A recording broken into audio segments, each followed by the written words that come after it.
The power of the web.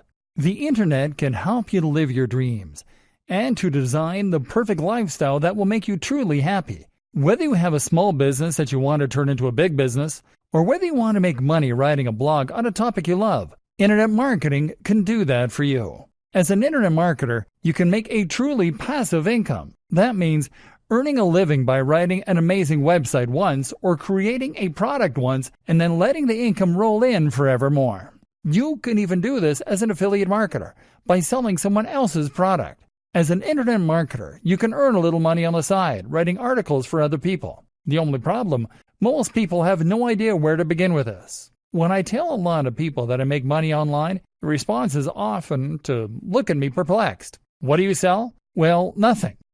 Where does the money come from? I actually had to promise my grandma that what I was doing wasn't in any way illegal, because she found it so hard to understand that I can make money without leaving the house. My sister recently decided she no longer wanted to do her current job and said that she'd like to start online like me. She asked me how she could get started, what she needed to learn, and what a good resource would be for her to begin. And I was just kind of lost for words. Truth be told, there isn't a really great resource out there for people just getting started. Truth be told, there is a huge amount of misunderstanding regarding what internet marketing is, what it's capable of, and how you should get started with it. This is why you see so many businesses get it entirely wrong. Have you ever visited a business site only to see that it looks completely unprofessional and cluttered? Have you ever visited a brand's social media page to see that it hasn't been updated in months? Or that what is there is just uninspired and unlikely to convince anyone to buy from them? A lot of small businesses will recognize the power of the web to bring them money and customers, but they won't have any clue how to begin. Thus, they will often end up just hiring the first SEO, search engine optimization company they can find, and hoping blindly that the company will maintain its side of the bargain and actually help them get to the top of Google. Sometimes that happens. Other times, the company uses outdated, spammy techniques and the business goes bust. Either that, or the company does nothing much and the small business just wastes a lot of money. But how is a company to know whether their SEO agency is doing a good job when they don't really understand how SEO works? This training then is AdResource. This is a training that can take you from zero knowledge regarding the economy of the web, SEO, internet marketing, all that stuff, and bring you up to speed. You'll learn the technical skills to build a brand, promote it online, and create a marketing campaign. You'll also learn additional skills that can take you to the next level. Skills like design, website development, and videography. And you'll learn how to leverage all those skills, how to harness them, and how to use that to accomplish all kinds of amazing things. Yes, small business owners will gain the skills they need to be able to build their businesses online. But likewise, you can also take these skills and go freelance. You'll be able to make money on the side, or as a full-time career, by selling your newfound internet marketing skills. Or if you prefer, you can take those skills to create your own blog or YouTube channel. Then you can promote a cause that matters to you. You can become internet famous as a comedian or musician, or you can make a living writing about something that fascinates you. Either way, you'll learn the raw skills, and you'll be able to devise a marketing strategy that takes all of them into account with perfect synergy. The web can do incredible things for you. You just need to know how to work it. So let's figure that out together, shall we? The economy of the web. So, assuming you're a complete greenhorn at this point, you might be wondering how precisely money gets generated online. Where does it all come from? Why is it profitable to run a website that is free for anyone to read? The answer is advertising. If you create a website and place adverts on it, then you will get paid by the advertisers, depending on how many people see your website on a given day. The simplest way to explain this to someone unfamiliar with internet marketing is to say that it is the precise same business model as one used by free magazines handed out at your local subway stop. These magazines don't cost anything to read, but because so many eyes are on them, the publishers can charge advertisers large amounts to show their ads.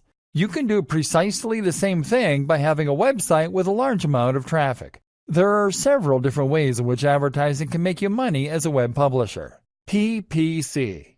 This is pay-per-click, and popular examples include the likes of Google AdSense. You can also get CPM, which means cost per impression. PPC pays out when someone clicks on one of your ads, and CPM pays out each time an advert loads on your site. You sign up to the ad network, get given some code, place it on your site, and start earning. Banner ads. Banner ads are much more straightforward. These are agreed with the advertiser on a per-month basis, and you'll simply get paid a fee by that advertiser each month that the ads are displayed. Affiliate marketing. Affiliate marketing is a big aspect of internet marketing, and it's actually one of the principal ways that money gets made online.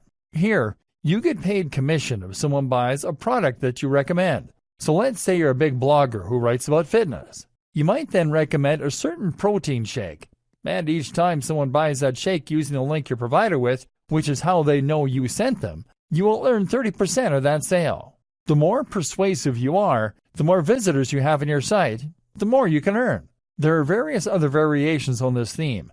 In white label dropshipping, for instance, you sell a product that you brand as your own, but each time a sale is made, a manufacturer will do the work and send out the item while taking a cut of the money. Sponsorship. These days, sponsorship is more and more of a big deal on the web. If you can build a website with thousands of viewers or a YouTube channel with 1 million subscribers, then that will make you a thought leader. Now, brands will want to associate themselves with your brand, and so they might pay for you to give them a shout-out or even just to wear their clothing. This is how your general blog will make money online. But of course, there are many different types of businesses that run and thrive online. That's because these days you can sell pretty much anything online. Often then, your business will simply sell a product or service. If you are a law firm, then you make money through your website every time someone calls up and secures your services. If you have an e-commerce shop selling CDs, then you make money each time someone buys a CD.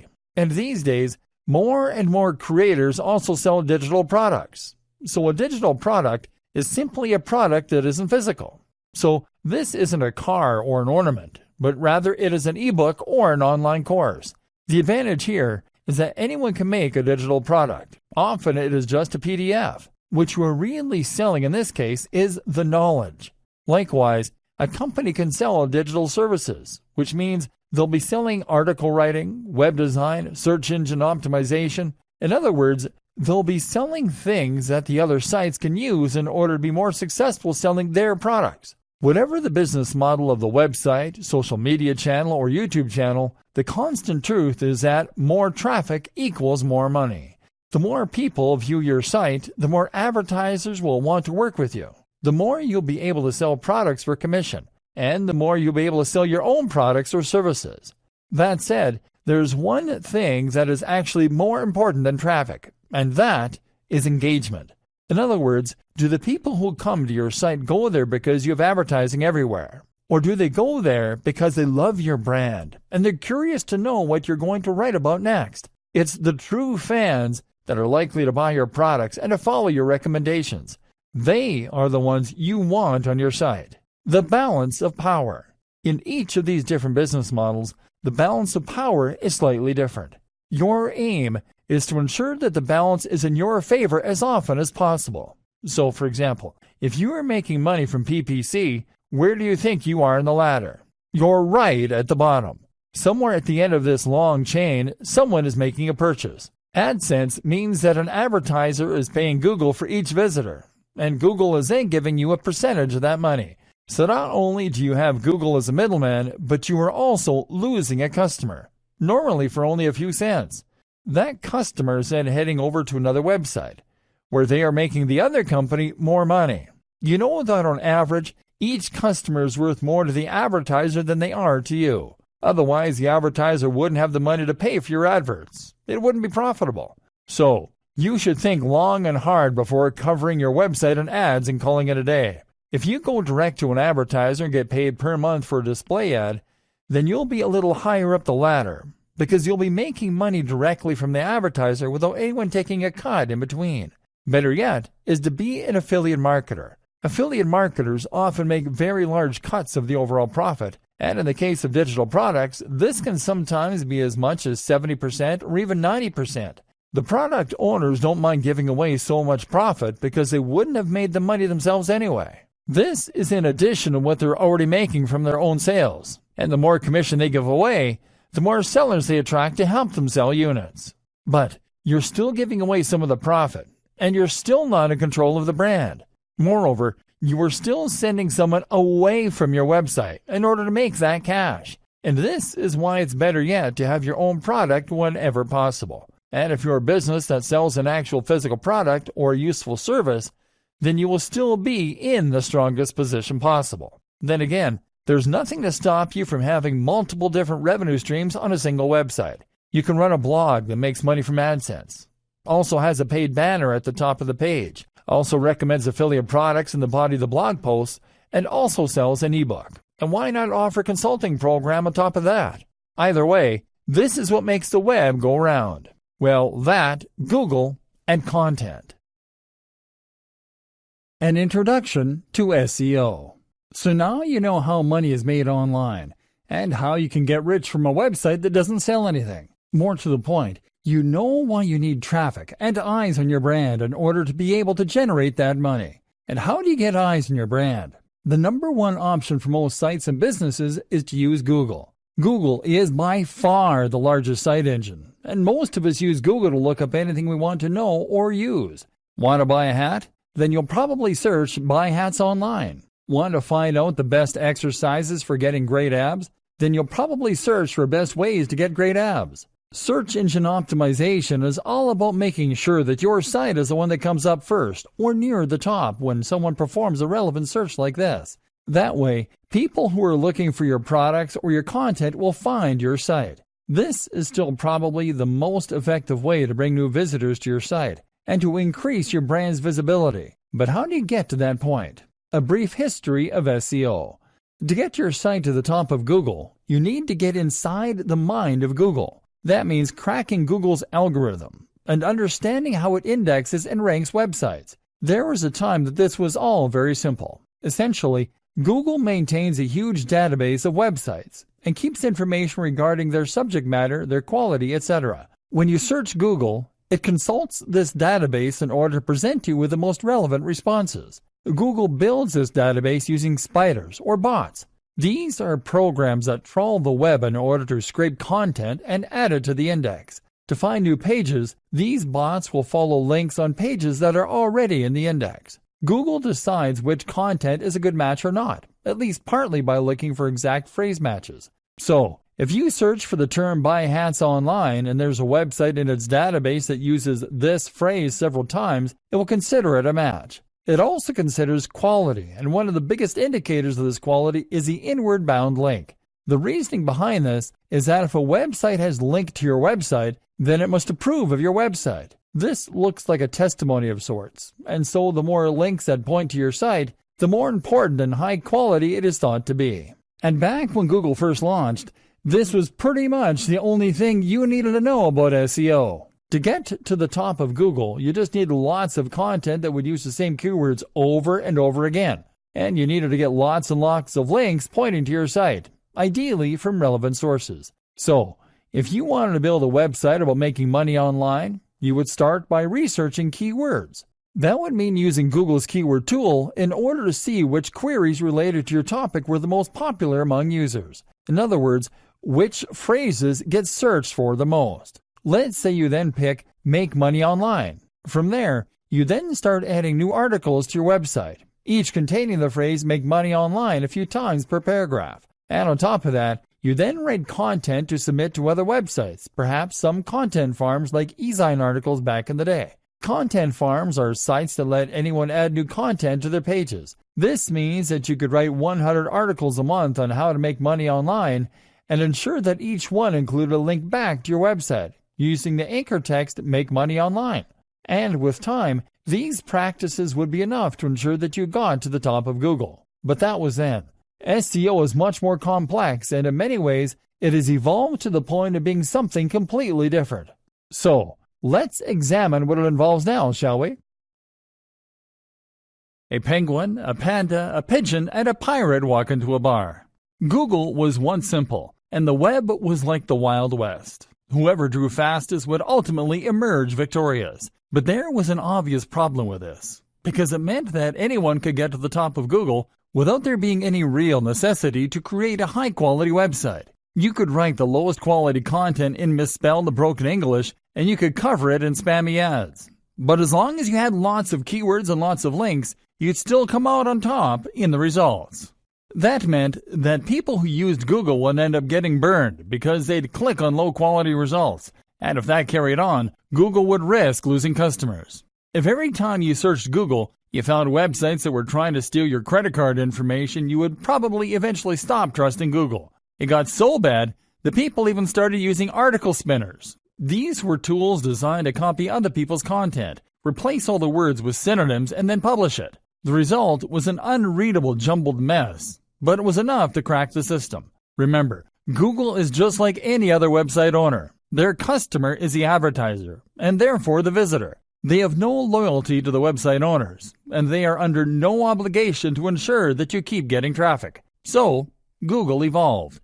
Google changed its algorithms to become more sensitive and smarter. Now, if Google detects attempts to game the system, it can penalize content that was designed to trick Google, and that wasn't offering any quality in return, and it could ensure that only the best quality got to the top.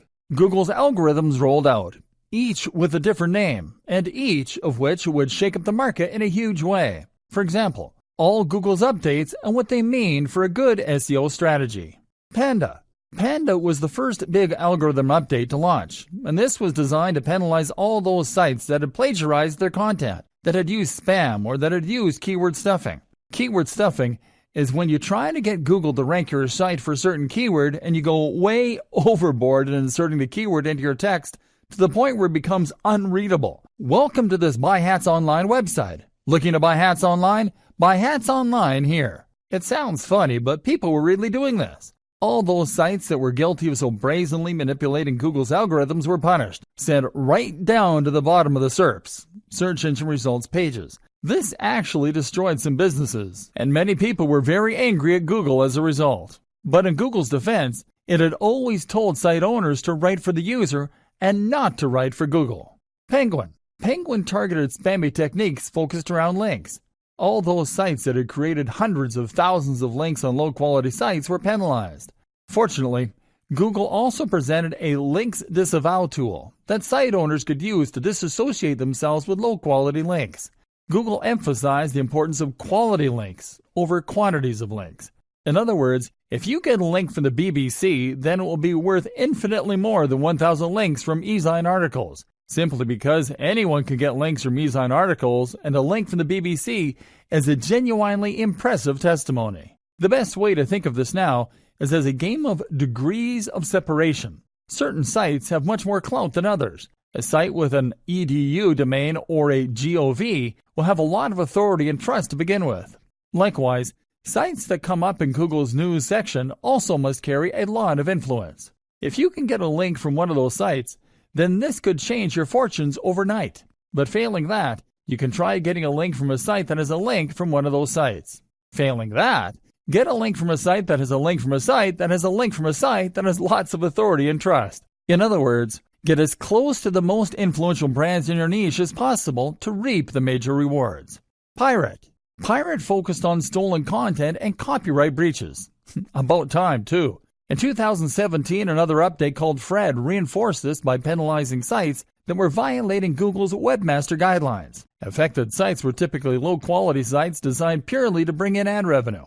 Pigeon. Pigeon is all about local search, and it basically makes the location that the search is being carried out in even more important. That's why one of the best strategies for a new SEO campaign today is to start local. Start by targeting Buy Hats Online Santa Monica, and only then branch out into other areas and more global searches. Another update in 2016 called Possum doubled down on this, with queries performed closer to a business being more likely to bring that business up as a result. Mobile.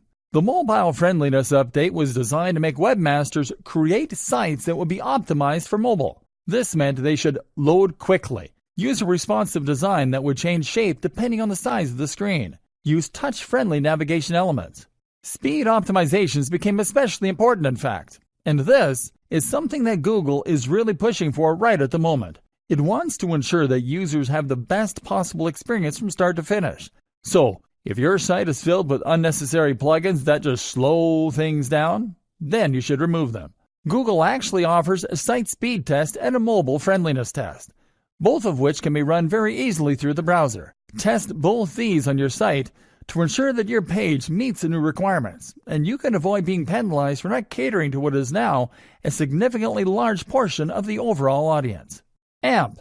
Another thing to look into if you really want to get into Google's good books is AMP. This stands for Accelerated Mobile Pages, and is a new initiative from Google that is designed to encourage creators to create a second, highly mobilized, super quick version of their site. This is possible to achieve through a single plugin if you use WordPress, and once that is in place, your site will be able to appear at the top of the other search results with an image from your site and an AMP logo to encourage more users to click it.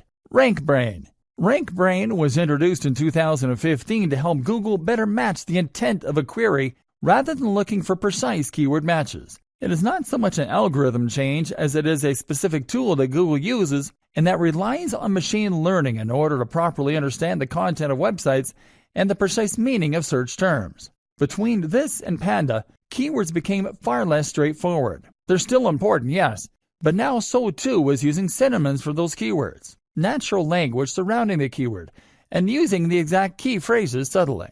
Today, the most common advice is to use keywords with a density of around 1 to 2%. That means 1 or 2 keywords for every 1 to 200 words. I personally recommend going even less. Meanwhile, the use of synonyms and related language is what's known as latent semantic indexing. It's also important to think about the placement of your keywords. A keyword used in the first few sentences, in the header, in the footer, etc., all carry more weight than a typical keyword used anywhere else in the copy.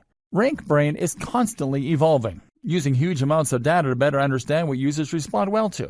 And that doesn't just mean keyword use. It also means that you need to offer deeper, more meaningful content. The recommendation among many creators is to aim for content that is anything from 800 to 2,000 words long. This should include links out to other useful sites to act as references. I highly recommend linking out to research and studies if you are writing a scientific piece. And it should include images and charts and bullet points. RankBrain also brings even tighter focus onto UX, user experience. Using its machine learning chops, RankBrain can look around your site as though it were a real person, and it can decide what makes for a good experience and what makes for a bad one. So even if you have great content, RankBrain will penalize you if your site is poorly laid out, or if that content doesn't use a nice readable font with big headers.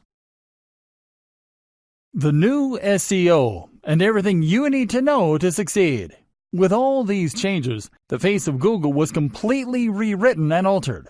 The latest version of Google's algorithm is called Hummingbird, but this in fact incorporates all of the above algorithm updates, machine learning tools, and more to form a cohesive whole. Moreover, Hummingbird is different from previous Google algorithm updates because it has the ability to grow, adapt, and evolve on the fly. Now that means that Google can update its index from day to day and change the way it looks at our sites. And that means that anytime we crack the code, it can change again.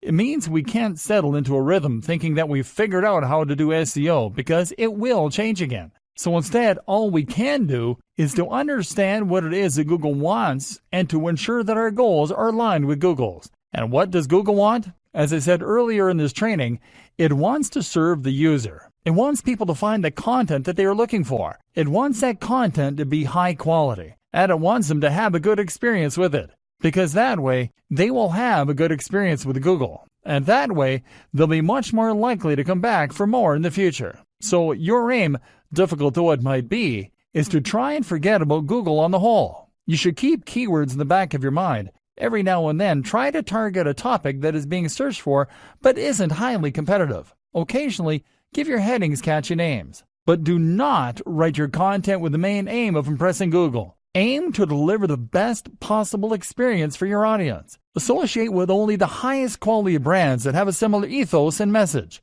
Write content that is comprehensive, original, and interesting. Build links on high-quality sites and not in droves. In fact, this is the most important tip for good SEO. Engage in guest posting. Write a post for a high-quality site and offer to swap that for a link back to your page. Use influencer marketing. Collaborate with other creators in your niche. And research the backlinks of your favorite sites so that you can see how they got to where they are. Try to make your content natural. and try to make your links natural. Write content so good that people want to look to it. Optimize, speed up, and improve your website at every opportunity. As long as your site is genuinely good, if it is the best at doing what it does, then your goals are aligned with Google. And that means that every future algorithm update should be more likely to benefit your brand rather than penalize it. It should help you rank higher, not lower. Google's vision of the future. The other thing to think about is Google's vision for the future. This way we can preempt the nature of any future updates and ensure our sites will hold strong. So what does Google's future look like? Well, we know that Google now considers itself to be an AI-first company. We can see this when we look at the kinds of products and services it is prioritizing. Google Search on mobile has evolved to become Google Assistant. Google now wants you to be able to talk naturally to your voice assistant, and for it to answer you with relevant information it has pulled from the web. This explains the importance of RankBrain. People don't search Google Assistant by saying, "buy hats online." They search Google Assistant by saying, "Hey Google, where can I buy some hats?" This means that Google now needs to understand not only the words you say to it, but also the meaning behind those words. So, avoid the temptation to focus on distinct keywords and move more towards answering questions, providing services, and filling niches that you see in the market. Remember, Google will only get smarter. So, if things like beautiful, well-composed images don't matter yet, then they will soon. And if Google is only so-so at checking grammar at the moment, it will get better. Read the Associated Press guidelines. Learn how to write using the inverted pyramid style. And seeing as Google Assistant will occasionally bring up a website to show the user on their phone, make sure that your site is well suited to being quickly loaded on a mobile device. You should definitely look into using AMP formatting for your websites if you want to get more traffic to the mobile version of your site. As mentioned, this can be done easily through a single plugin. At the very least, make sure your site is speed optimized to make sure that it is mobile responsive and has an easy UI for touch input. Avoid hover over menus and the like. You should also make sure that you are using Google's markup language for rich snippets.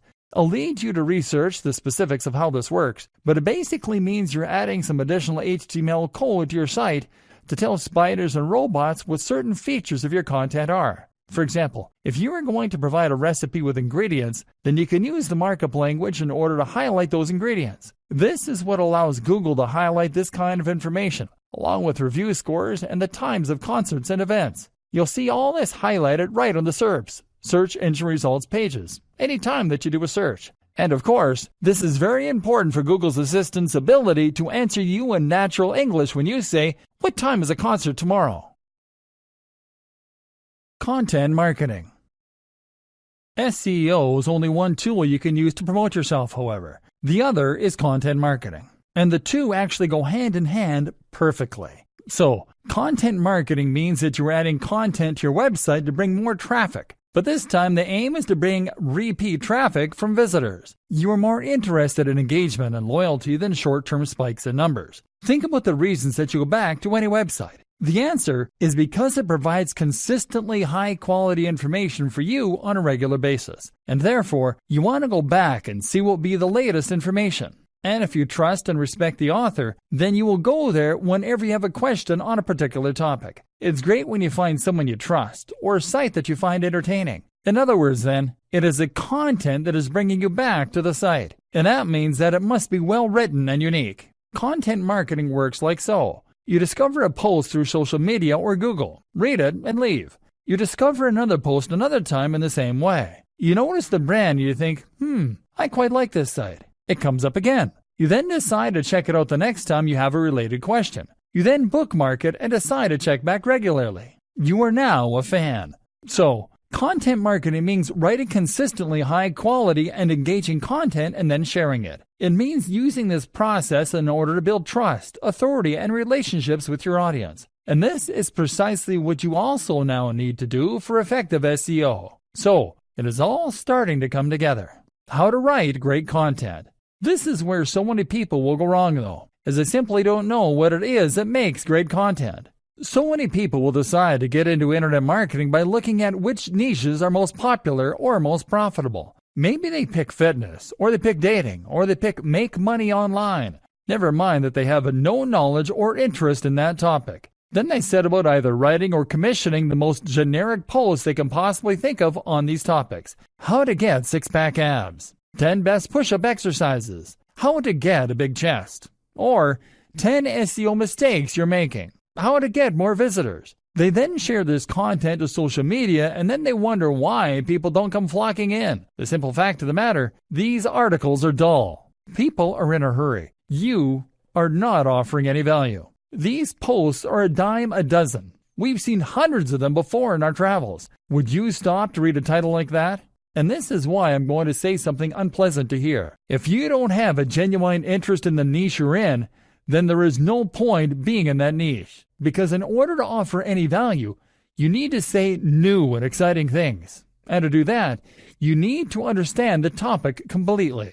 Instead of saying, how to get six-pack abs, then, you might say how cardio acceleration can help you to burn 900% more fat. That's actually a real thing, and a real statistic, by the way.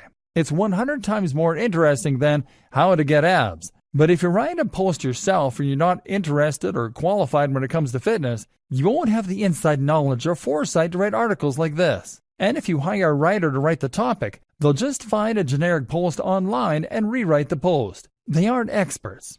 And they don't truly care about your brand. They're just trying to get paid. Here are some more pointers to help you write better content. Storytelling is SEO for the human brain. We are naturally inclined to enjoy stories. We like stories because we have been listening to stories around campfires since the very beginning of our evolution. We've evolved listening to them. We also like stories because we can imagine ourselves in the shoes of the person in that story, and that gets us emotionally invested. If you're about to write a dull post, think about how you could restructure it to tell it like a story.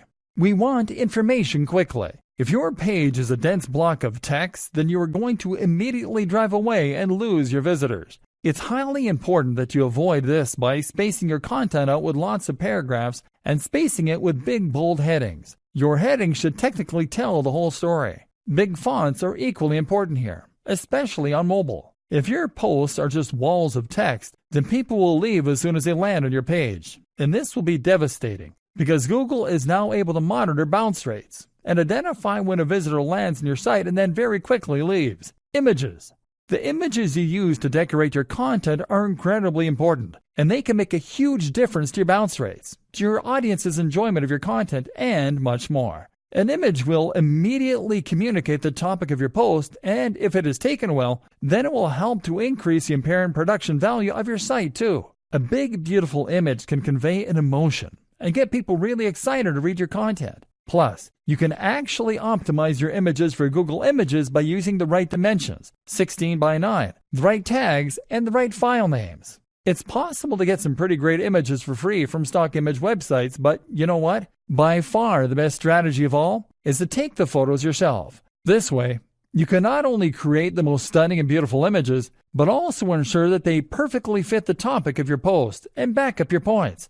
Instead of being generic and somewhat relevant, the image can become the perfect partner for whatever your post is about. This means investing in a great camera, and it means learning the basics of composition, framing, using manual settings in your camera, etc. But it's definitely worth it. If nothing else, it is worth it because you'll be able to sell this service as an additional arrow in your quiver, and as part of a comprehensive web marketing service.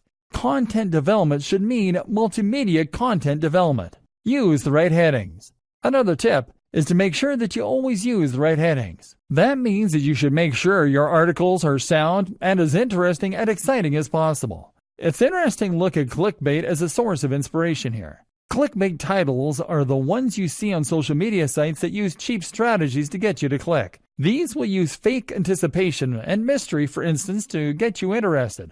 What happens next will blow your mind. 5 weird tricks to lose belly fat. Number 3 will blow your mind. The omitted key piece of information sparks curiosity in the viewer, and they click the link.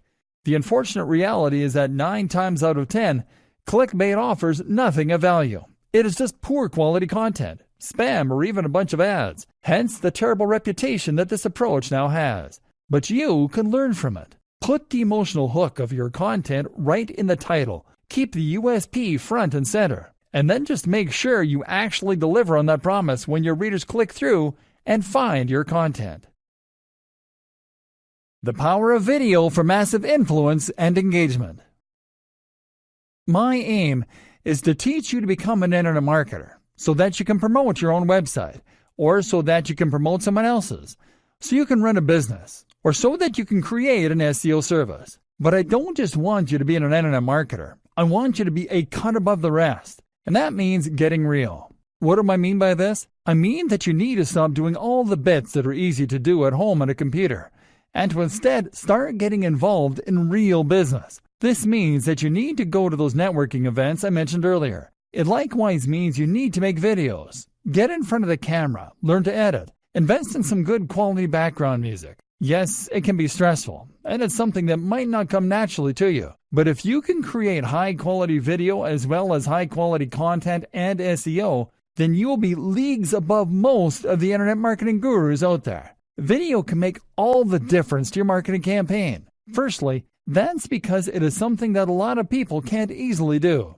If you have a good camera, if you know how to edit, if you can present yourself well on camera, then you immediately set yourself apart as a professional. Now you are someone to be listened to and trusted. On the other hand, if you are just running a website and filling it with articles and stock images, from the perspective of your audience, you could very well be a kid in your mom's basement. There's nothing wrong with that per se, but if you're trying to establish trust and authority, then a video will go a long way.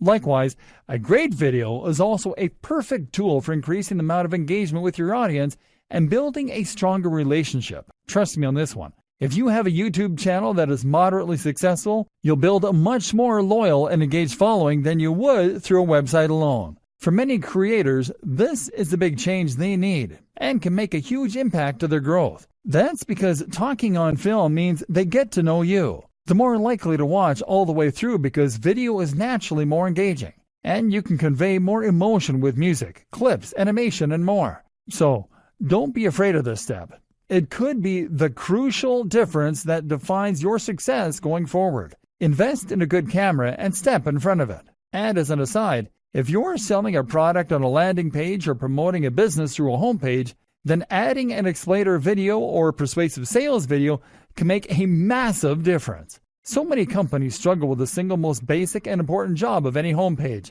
explaining precisely what it is that business does. I really have a pet peeve of landing on a business site and being told that it uses cloud-based solutions to provide synergistic process fixes through VAS and POS software systems. Showing off with clever words does not make sales. But having a video that plays automatically and explains clearly and concisely what the business does will.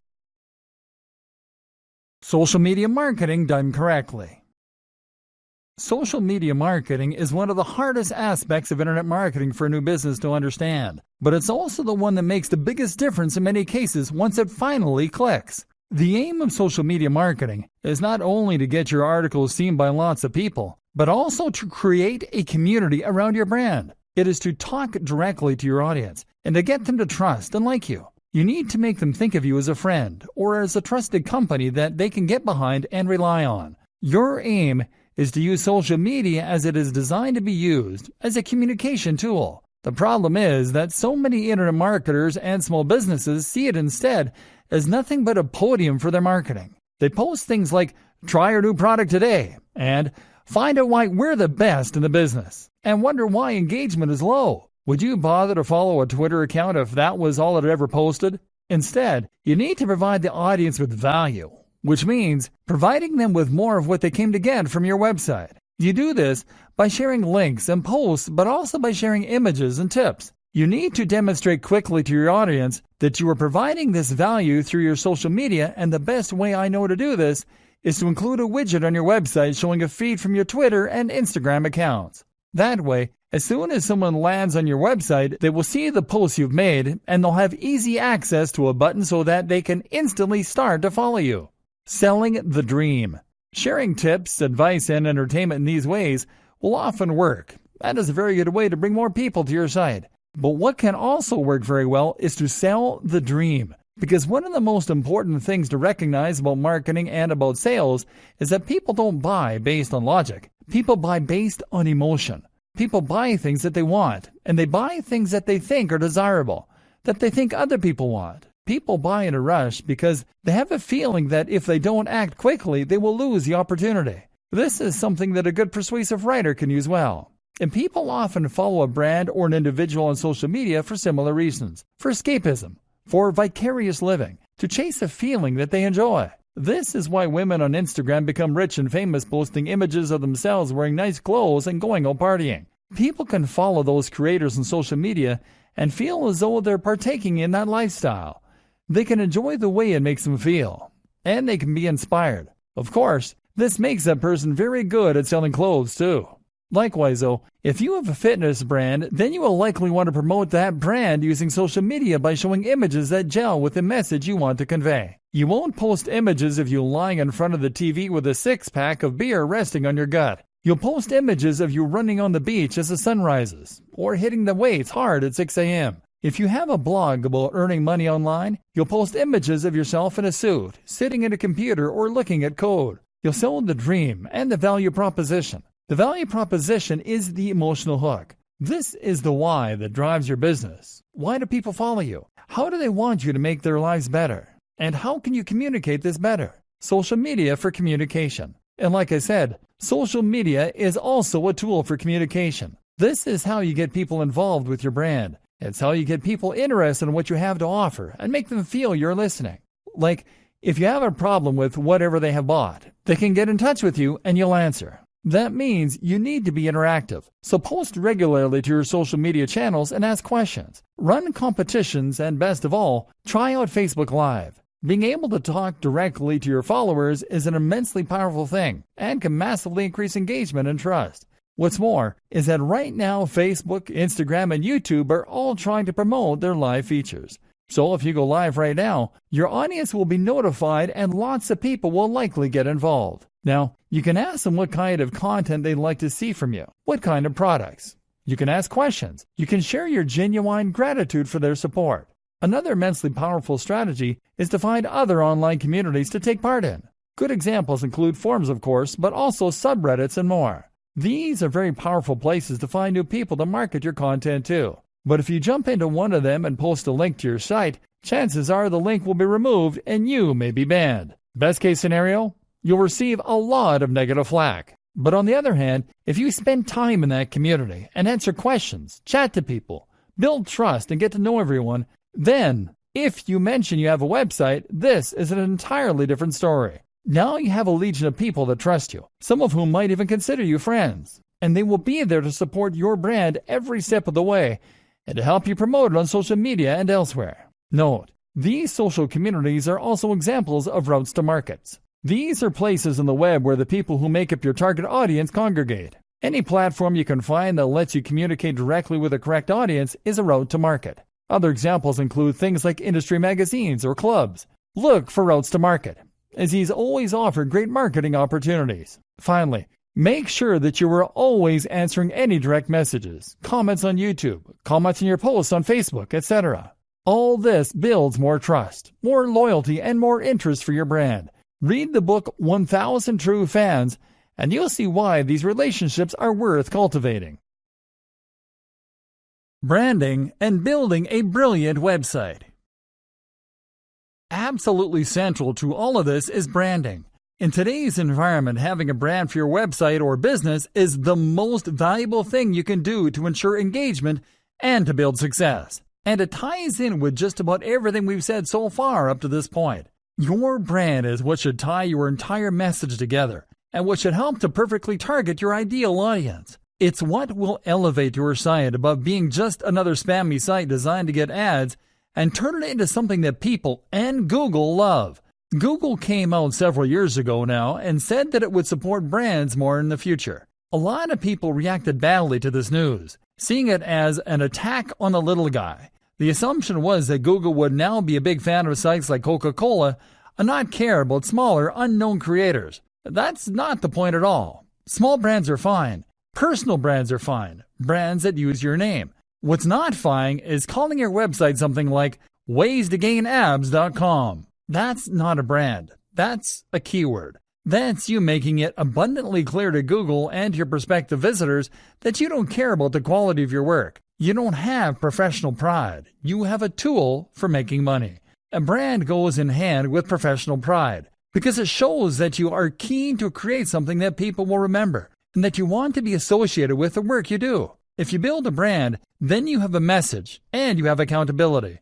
Think about it. All of the top websites that you visit currently have a strong brand. They likely have a great logo, their own style, a strong design language throughout their website. They know what they are, and they know who they're for. And this comes across in the quality of their layout, in the cohesion across their social media, all with the same username, the same logo, and the same ethos, and in the little touches like their video's background music and their bottom thirds. This is what makes something memorable and professional, and this is what you need to do as well. How do you create a brand? Creating a brand doesn't mean creating a logo. A logo is just one aspect of a brand, and it's not what comes first. What comes first is a mission statement. A mission statement is a phrase belonging to a business that says what it's all about. This should explain what, how, and why. What do you make, sell, or do? How do you do it differently? Why do you do it? I highly recommend watching Simon Sinek's excellent TED Talk on the Golden Circle at this point. It's called How Great Leaders Inspire Action. Most companies will think about the what. We make hats. We design websites. We provide legal advice. Many will think about the how. We use the best materials. We outsource to China. We resell, but with a value add. But the why is what matters most. This is the motivation that spurred you on to get involved in the business in the first place. It is what makes you get out of bed in the morning. And it's once again why you cannot have a successful website or business in a niche or industry that you don't truly care about. So, if you have a restaurant, maybe your why is because you want to introduce the world to healthier, cleaner, and more responsibly sourced food. If you have a website about fitness, maybe your why is because you want to inspire the feeling of accomplishment in your audience. Whatever the case, you need to understand this because it is what will give you your value proposition. It is what will give you your design language. And it is what will create your marketing opportunities for you. This will also allow you to find your buyer persona. This is your ideal customer. And through a combination of surveying and of thinking about your brand, you will be able to draw them up. Now, you need to ensure that your strategy is aimed at this person. It is a huge mistake to make a website that you want to be for everyone. If you do that, then it won't be particularly interesting or inspiring to anyone. The key to remember is to make people into real fans. Remember, content marketing and new SEO are about the quality of your followers, not the quantity. You want engagement. Ask yourself, is yours the kind of brand that someone can be a fan of? People just don't know about Apple. They are fans of Apple. People are fans of Tim Ferriss. They like what these brands stand for. They feel they know them. They want to associate with them. To get to that point where your site is inspiring to people, you need to stand for something other than getting clicks on your AdSense, web, and logo design. With all that decided, you can now go about designing your logo and your website. The logo should be simple, it should be minimal, and it should be versatile. This logo will be used across all your social media, on your website, etc. You need to avoid being cliché while at the same time making it clear what your site is about and who it is for. In an ideal world, the combination of your logo and company name should be enough on their own in order to let the right people know that your brand is for them. If you're struggling for ideas, try making a mood board. This is a collage made up of images, logos, site designs, and more that you like the looks of. Looking at these can help a lot to give you a kind of direction for your brand. If you put them all together on the page, you can then start to get ideas for unique ways of combining them, and that will give you ideas for your own design. Actually, build the logo using Adobe Illustrator. This creates vector files, which are files that can be resized to any degree without losing any of their quality, and which can be edited as well. JPEGs, PNGs, and GIFs are not portable or flexible enough for your uses. So that is another thing I want you to learn. I want you to learn to use Illustrator and to make good designs. Like videography and photography, this is a skill that will elevate you above spammer and into content developer. That's when you start to become highly in demand. WordPress. Finally, the website itself should be built using WordPress. This is a free tool used by over a quarter of the websites on the net, including many of the biggest brands. It is highly customizable. There is massive community support, and it is completely free. You can install new plugins with a single click to add more functionality, and you can install new themes in just the same way too. And by doing all these things, you'll be able to make sure your site meets all of the requirements we've learned about over the course of this training. That means being able to implement AMP, Accelerated Mobile Pages, with a single plugin, for instance, being able to install a theme, and know your site will have a responsive, mobile-friendly layout, or being able to apply ad semantic markups. Using WordPress means using a tried and tested tool that has helped countless others to become highly successful. There's no good reason to introduce more elements of confusion into the mix, or to make life harder for yourself by using a tool with less support that requires you to implement these features yourself. Your strategy. We've covered an awful lot here, but we still haven't covered everything. Not by a long shot. We haven't even touched on email marketing, for instance. Nor have we discussed how to go about conquering YouTube. We haven't really dived into good grammar, etc. for your blog posts. But this is about the bigger picture. This is about strategy. I hope you've learned enough to now understand how internet marketing works and what you need to do. It's about having a solid brand, one that people can get behind and feel excited for. It's about having a great logo, a modern web design, and content that is unique and exciting. If you can do all of that, then you can create a brand that will inspire and create true fans and that Google will like too. It's about expanding your own skills to create wonderful multimedia content and branding. It's about being able to make videos, to understand the psychology of persuasive writing, to sell the dream through your social media. Develop your skills. Don't be afraid to step in front of the camera or to network in person to find those opportunities for collaboration. Be a real professional who is proud of your work. And the rest is just implementing a regular, steady stream of high-quality content with subtle use of keywords and LSI. It is a matter of getting guest posts on the highest quality websites. It's a matter of sharing your content on social media. That is how you create a cohesive internet marketing strategy.